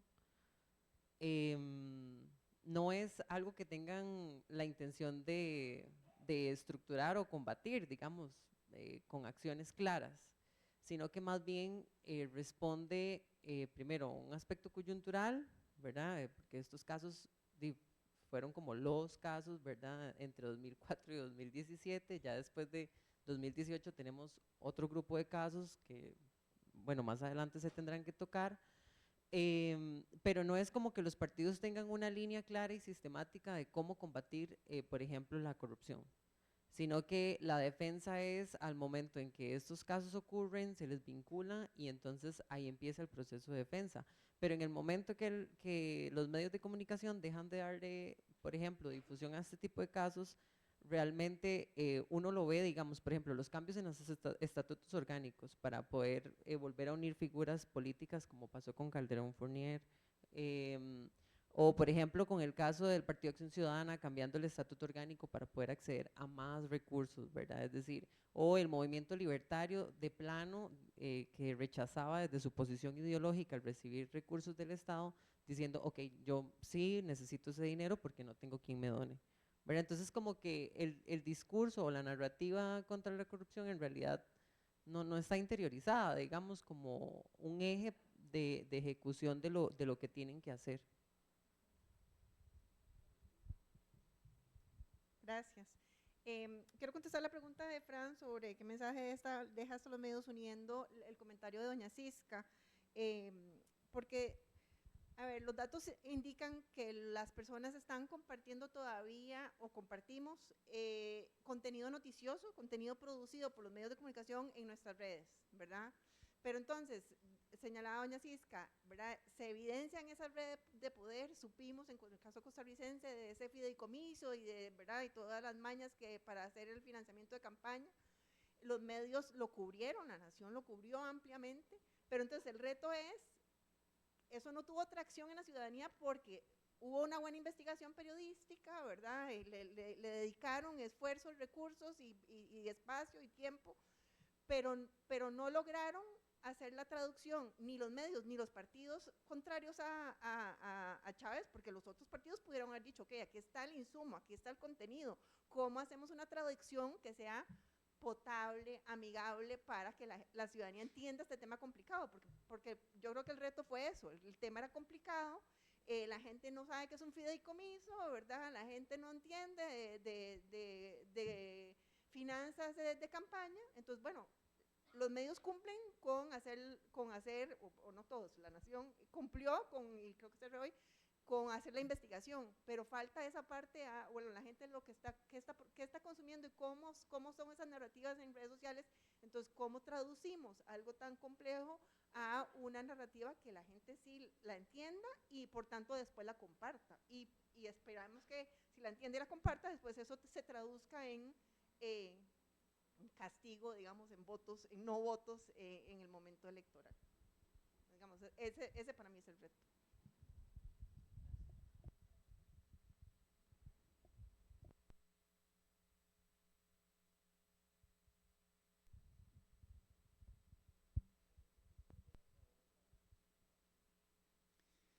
Bueno, en mi caso, lo que intento hacer es una invitación a utilizar unas categorías, pero quitándole muchas cosas. Por ejemplo, utilizar la categoría de partidos políticos, a mí me parece que podemos utilizarla, pero no le pongamos el sesgo eurocéntrico de que los partidos tienen que ser de esta forma. Así que aquí puede haber distintas formas de partidos políticos, ¿verdad? Entonces, más bien, esas son las formas que hay que estudiar. Si están en crisis de representación, pero a lo mejor porque tenemos una idea de la representación de intereses que a lo mejor no es la que nos sirve. Pero por supuesto que los partidos, esos que existen, que están ahí, que son utilizados para gobernar, por supuesto que representan los intereses de grupos empresariales, que es mi otro llamado, ¿verdad? Porque creo que hay muchas explicaciones políticas desde lo político. Y en el Congreso yo he escuchado ponencias que hacen relaciones de lo político con lo político, ¿verdad? Y hacen correlaciones, pues sí, a lo mejor están correlacionadas porque hay una variable económica que es la que hace que se muevan las otras dos. Y eso en los programas de estudio, por ejemplo, en las escuelas de ciencia política, en la formación de ciencia política, a mí me parece que hay un sesgo institucional que nos hace ver las cosas así y desconectarnos de digamos, de los lazos, los vínculos que hay con agentes económicos. Es que yo creo que la política es un espacio, ¿verdad?, donde se juegan intereses económicos. La política no vive por sí sola. Sí se puede entender en temas de autonomía relativa y que hay una reforma electoral, que no sé qué. Bueno, yo soy politólogo de eso, ¿verdad?, de eso, formado de esa manera, pero no estoy convencido que esa sea la forma que debamos de estudiar las cosas. Cuando, miren, así les confieso, cuando yo hice mi doctorado, yo siempre pensé que me iba a doctorar para legitimarme en la academia, pero no porque iba a creer todo lo que iba a estudiar, ¿verdad? Y al final así creo que es la cosa, ¿verdad? Entonces, creo que sí, a lo mejor no hay nada nuevo, ¿verdad? Pero el problema es que ese, a lo mejor no hay nada nuevo, se ha olvidado. Y entonces hay que volverlo, hay que hacer la llamada de atención. Y yo creo que en el CA4, más claramente que en Costa Rica, pero Costa Rica ahí sí puede acercarse en esta década al CA4 y perder la excepcionalidad, es porque la historia del CA4, sea Guatemala, Honduras, Nicaragua, El Salvador, es que los grupos familiares, empresariales de distinto tipo, solo encontraron una forma de acumular riqueza, que es mediante regímenes autoritarios. Y que en la década de los 90, justamente para poder acumular riqueza en el marco del modelo neoliberal, había que hacer una concesión. Y lo que salen son regímenes, por eso decía, desde el autoritarismo, regímenes que se liberalizan y se concede, digamos, que el mecanismo de relevo en el gobierno sean las elecciones. Pero nada más. Todo lo demás sigue funcionando igual que antes, y ahora, una vez que estamos, digamos, en una nueva fase de acumulación de capital con unas ciertas actividades económicas en donde grupos que, digamos, que han estado subordinados, grupos económicos emergentes, que no es que le van a disputar a oligarquías tradicionales espacios, sino que hay nuevos nichos, digamos, nuevas actividades que les van a permitir, pero necesitan controlar las instituciones para poder acumular. Y que eso es lo que está ocurriendo en Nicaragua y en El Salvador más claramente. Pero que esas elecciones, por eso decía yo, con eso termino, ¿verdad?, que vienen en Costa Rica, en Honduras, en Guatemala y en Panamá, van a dar la pauta de que lo que estamos en Centroamérica es eso, en una convergencia de la transformación de sus regímenes políticos en una autocratización, claro, cada uno con sus particularidades, pero hay un tronco común que es el que nos asemeja y en el que Costa Rica había sido la excepción, había sido. Sí, luego de la... Vas a comentar, Matilde. Luego del comentario de Matilde vamos a dar espacio para un par de intervenciones más, siempre haciéndoles el pedido de cuidar el tiempo de cada intervención. Gracias. Pues muy brevemente, muy en sintonía con lo que plantea Álvaro, sí considero que es muy importante que nos replanteemos las categorías desde donde nos acercamos a entender lo político, porque muchas veces estas categorías pueden quedarse muy estrechas para comprender la diversidad de órdenes sociales que convergen en este paraguas que de forma muy simple le hemos nombrado democracia. Yo sí creo que parte del ejercicio profundo, del reto profundo, es repensar nuestras categorías. Cuando hablamos de partidos políticos, cuando hablamos de Estado, cuando hablamos de democracia, creo que no podemos seguir con las categorías trasladadas que aprendimos en la sociología o en la ciencia política occidental, sino que hay que replantearlas, hay que repensarlas y crear nuevas formas de ver la realidad. Gracias. Dos intervenciones más. Adelante. Bueno, excelente mesa. Estoy súper contento también ver que hay tanto público. En el pico de la mesa conté 4 sillas desocupadas, que normalmente en los últimos años ha sido al revés. Entonces, súper bien. Muchas gracias. Me quedo un poco con una reflexión desde la conferencia inaugural también de Rachel, ¿verdad? Como que creo que encaja mucho de lo que están diciendo. Y ahí me pregunto un poco a Kevin y Flori si realmente se puede hablar de un sistema democrático debilitado, como un proceso que venía fuerte y se debilitó, o bien, un poco en la línea de lo que plantea don Álvaro, si más bien es una democracia débil como un sistema político en función de un modelo de acumulación, ¿verdad? Y me gustaría como que traten de reflexionar un poco a partir de lo que nos compartió Álvaro y también Rachel en ese sentido. Lo que hizo Carolina me parece fascinante porque creo que demuestra como la estrategia de comunicación que tiene muchos paralelos con otros países en América Latina, pero también en Estados Unidos, como de posicionarse como un outsider que ataca al status quo, los mismos de siempre, ahora estamos hablando, pero al mismo tiempo con un mensaje nostálgico de cómo tenía, ¿verdad?, que volver a lo que era antes, pero no se vuelve a eso, se vuelve a algo completamente distinto. Y nada más, tal vez como mensaje, no sé si es esperanzador, pero por lo menos como una tarea para la academia, lo estamos hablando en el primer almuerzo con Álvaro y Juliana, que si se rompe un huevo, la idea no es rehacer el huevo, porque no se puede, ¿no? Entonces tenemos como academia ir pensando en qué es lo que viene después y hacer propuestas. Un buen ejemplo para mí fue en esa discusión lo de Estados Unidos, donde no sabía, pero no hay una institución, un cuerpo, algún colegio que revisa independientemente los resultados de las elecciones. ¿Verdad? Lo que hemos tratado de posicionar, pensamos siempre como la democracia. Entonces me llama la atención, ¿verdad? Vamos a hacer un nuevo, ¿qué vamos a hacer? Pero hay que hacer algo, hay que hacer propuestas. Entonces creo que una tarea desde ese congreso es eso, como ir pensando en alternativas y romper un poco con las ideas que teníamos, justamente lo que hizo Álvaro para pensar el mundo de antes. Gracias.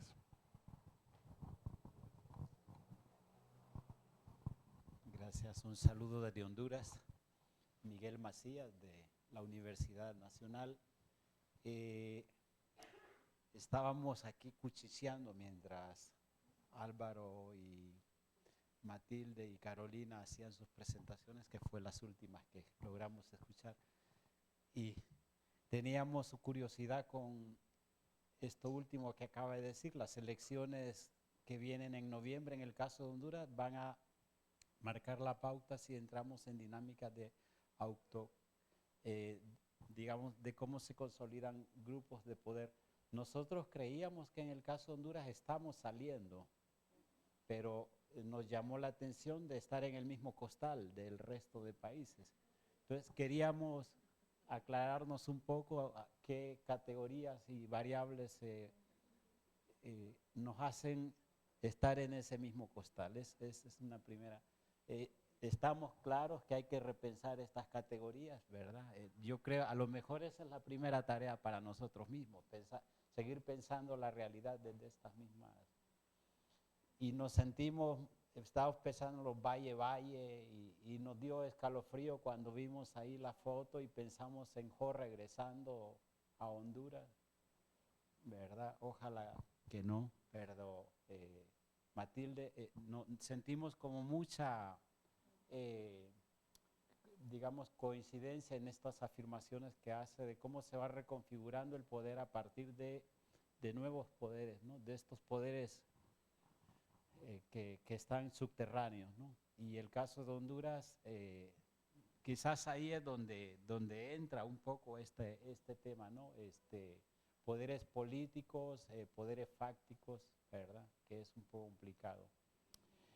Y Carolina, nosotros en Honduras estamos muy preocupados con el tema de la famosa estrategia mediática, porque dices, pero si la presidenta está haciendo muchísimo y se roba menos, pero ¿cómo puede el nuevo informe sobre percepción de la corrupción decir que estamos peor que antes cuando venimos de 12 años de corrupción salvaje y históricamente nunca como en estos últimos 12 años, salvo los últimos 3 años y medio, que se supone que estamos en un proceso de mejoría. Sin embargo, la percepción de la población es otra, como si seguimos navegando sobre las mismas aguas. Pero de nuevo la pregunta, Carolina, ¿por qué si podemos esas categorías viejas de derecha e izquierda, por qué la derecha logra diseñar una estrategia comunicacional que vende muy bien su producto a pesar de no tener contenido? Sí tiene buena imagen. ¿Y por qué nosotros nos empecinamos, en el caso de Honduras, de hablar de socialismo cuando la gente no tiene la capacidad para hacer las distinciones de socialismo democrático y pensar que eso es comunismo? ¿Por qué tiempo, por favor, el tiempo para seguimos empecinados en esas cosas?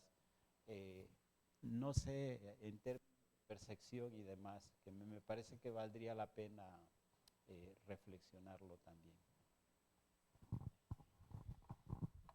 Bueno, estamos bien ajustados con el tiempo. Les voy a pedir a los panelistas en 1 minuto, por favor, y sí les voy a pedir el uso estricto de 1 minuto para responder a los comentarios y preguntas.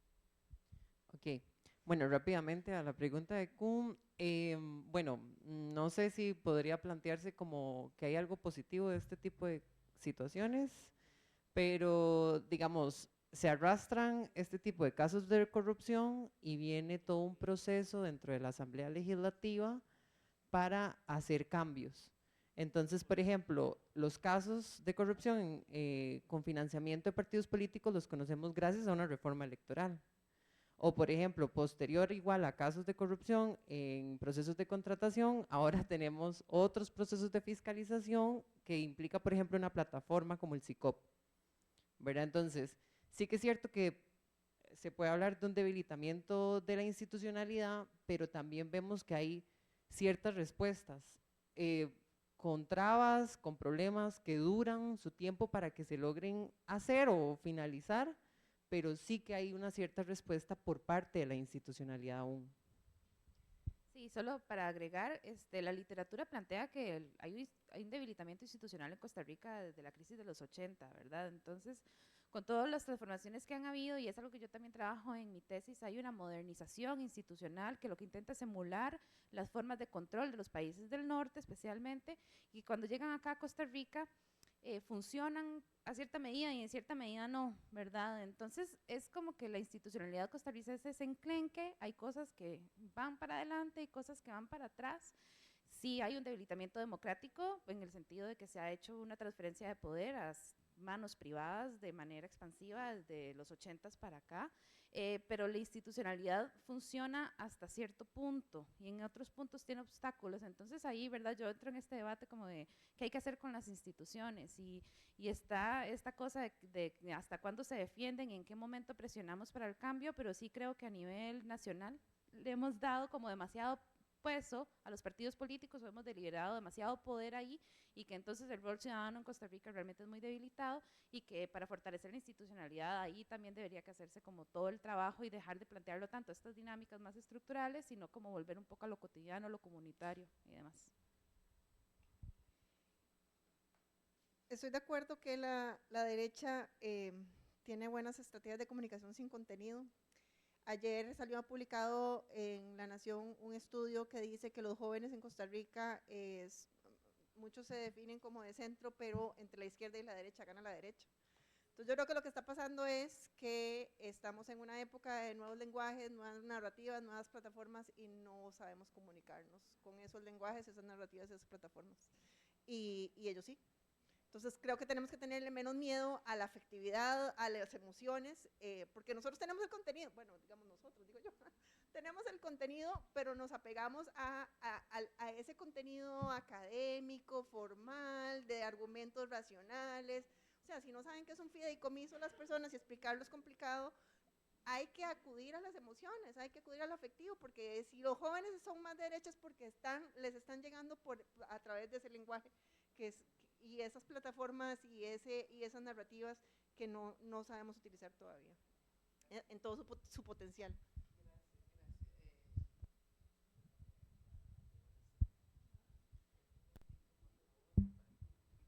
Bueno, como solo hay un minuto, lo del Honduras convergiendo con otros se refiere a nivel de sistema de partidos, el movimiento que ha tenido. Converge también en una autocratización, que lo que pasa es que la elección de la presidenta actual es la que él quizás les hace creer que dónde estaban y ahora como que estamos recuperando algo. Pero eso es para mí es muy inmediato, por eso hay que dejar pasar el tiempo para poder captar el real movimiento. Y en eso es donde nos puede ayudar identificar quiénes son los agentes económicos, y que para mí ese es el llamado, que veamos hacia la economía, ¿verdad? Porque estamos en un momento de transformación local y global en esos términos. Estamos en medio de una revolución tecnológica que abre espacios para nuevas actividades, ¿verdad? En donde se pueda acumular. El problema para la autocratización, o digamos, la autocratización se vuelve necesaria porque justamente es la única manera de hacerlo, de acumular para el CA4, ¿verdad? Lo que decía es que la excepcionalidad costarricense para mí de la década de los 50 está en que los grupos empresariales que empujan, digamos, lo que va a ser la democracia posterior en Costa Rica, digamos, estaban de acuerdo a que se puede acumular en democracia, cosa que no ocurre en el CA4, y como son pautas culturales que no se cambian, y las imágenes esas de los abuelos, los padres, los nietos, es que siguen haciendo la política como en el siglo XIX, y con eso termino, con esa frase, ¿verdad? Así la aprendieron, así lo ven, y lo que pasa es que ha dado resultado, entonces ¿por qué cambiarlo? Para cerrar con lo que tú planteabas de Honduras y el ejemplo del Guatemala, pues es lo que geopolíticamente Estados Unidos denomina el Triángulo Norte de Centroamérica. Y en estos territorios de frontera y en estos territorios donde opera el narcotráfico, yo sí creo que no es suficiente ver únicamente cómo funcionan los partidos políticos desde arriba, sino que es necesario hacer etnografías no solo de los actores políticos, sino de estos actores políticos con su conexión con las economías lícitas e ilícitas, porque en realidad en este momento muchas de las campañas de los partidos políticos en nuestros países son campañas financiadas por el narcotráfico. Entonces, cuando nos preguntamos cómo llega un Orlando Blanco y no nos dimos cuenta que llegaba un narcotraficante de mucha cepa, de muchos años de estar traficando drogas en la región, ¿cómo lo explicamos desde la ciencia política? ¿Y cómo fue que se nos pasó esto, no? Y lo mismo con una Roxana Valdetti, un Otto Pérez Molina, o aquí a nivel local con Arnoldo Vargas, que fue 2 veces alcalde, su hermano diputado, y ahora nuevamente está en el poder de no cualquier lugar. Entonces, creo que ahí hay un llamado a ver la filigrana de estos órdenes sociales y cómo se piensa y cómo se ejerce lo político en nuestros países. Bueno, muchísimas gracias a los panelistas, realmente ha sido una mesa sumamente interesante. Gracias a ustedes también por sus preguntas y comentarios, porque estimula, ¿verdad?, para seguir trabajando en este tema. Que tengan buen día.